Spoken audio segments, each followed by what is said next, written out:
Agir ensemble, ça consiste à avoir des projets communs. Ça consiste à ne pas simplement être en réactivité. On a dans les régions transfrontalières toujours des problèmes général de mobilité, on a des problèmes d'emploi. Si vous prenez l'exemple du personnel infirmier, indiscutablement, la France forme fort bien du personnel infirmier qui est ensuite aspiré dans des pays comme l'Allemagne ou comme la Suisse parce que les salaires sont plus élevés. Agir ensemble, ça consiste à avoir une réflexion sur ce thème-là de manière à ne pas pénaliser un des deux pays, mais véritablement trouver quelque chose qui soit équitable. Dès lors qu'on levait l'impôt sur le territoire de travail, il était logique que certaines charges seraient supportées sur le territoire d'habitation. Comment peut-on être ignorant de cela ?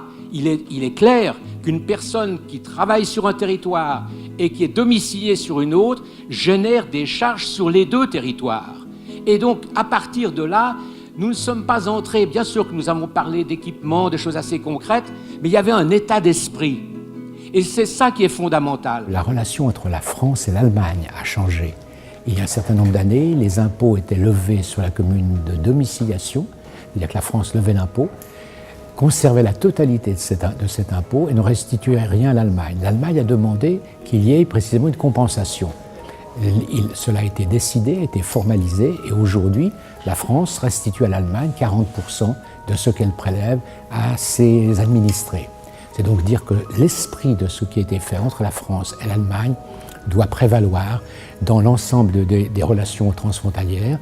Le pourcentage est à discuter, il est discutable, mais c'est l'esprit qui compte et qui doit être retenu pour avoir des relations harmonieuses, des relations qui soient équitables et qui nous conduisent à agir ensemble et pas simplement l'un à côté de l'autre.